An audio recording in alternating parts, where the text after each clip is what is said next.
కాబట్టి జ్ఞాని సులోమాను చెప్తున్నాడు 4 జీవుల గురించి. సామెతల గ్రంథం 30 అధ్యాయంలో 24 నుండి. మొట్టమొదటిది ఏంటి? క్షేమ. అమ్మా, ఈ కుర్రాడు క్షేమ గుర్తుపెట్టుకోవాలి. రెండవది కుందేలు. ఈ పిల్లలకి కుందేలు అక్కడ రావాలి. మూడవది మిడత, అది నిలబడినది ఎదరికి. నాలుగవది బల్లి. బల్లి ఎవరు రావాలి మీకు? ఎందుకంటే ఇదే మీ క్లాస్. నాకు చదువుకున్న పిల్లలకి ఏం చెప్పాలి బాగుంటుంది. అమ్మా, నీ పేరేంటి? నీ పేరేంటి?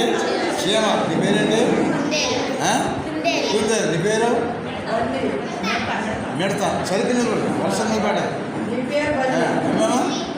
బల్లి. సరిగ్గా కాబట్టి సరిగ్గానండి. మీరు వినండి, మాట్లాడద్దు. ఈ క్షేమ చూసినట్టయితే నిద్రలేని జీవిది. ఇది ఎప్పుడు కూడా నిద్రపోదు. ఈ క్షేమ నిద్రపోతుందని చెప్తే నేను మంచి గిఫ్ట్ ఇస్తాను. అది ఎప్పుడు తిరుగుతూనే ఉంటుంది. ఎక్కడ పంచదార పడిపోయినాకో తీపి చక్కగా టేస్ట్ చూసి మళ్ళీ ఇంకెక్కడ తన జాతి క్షేమలు ఎక్కడ తిన్నాయో అవన్నీ పోగు చేసుకోవచ్చు. Praise lord.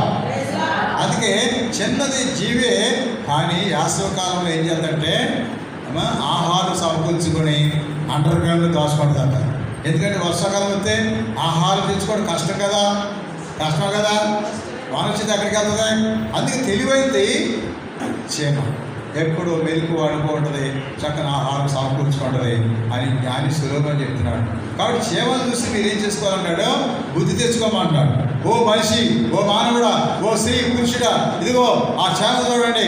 ఎడతెరిపి కష్టపడతాను. మరి మీరు కష్టపడుతున్నారా? ఈ క్షేమ నీకు ఏమవుతుంది? మెసేజ్ చెప్తుంది. ఏ మెసేజ్ తెలుసా? నేను నిత్యము కూడా రాత్రి పగలు కష్టపడుతున్నాను, ఆహారం సమకూర్చుకుంటున్నాను. యేసు ప్రభువు యొక్క వాక్యం మీరు సమకూర్చుకుంటారని మెసేజ్ ఇస్తుంది. ఎవరో? నీ పేరేంటి బాబు? క్షేమ. ఈ క్షేమ మెసేజ్ ఇస్తుంది. ఏమని? నేను కష్టపడుతున్నాను, మీరు కూడా రాత్రి పగలు కూడా ఏం చేయాలి? కష్టపడి మీరు కూడా దేవుని వాక్యాన్ని సేకరించాలి.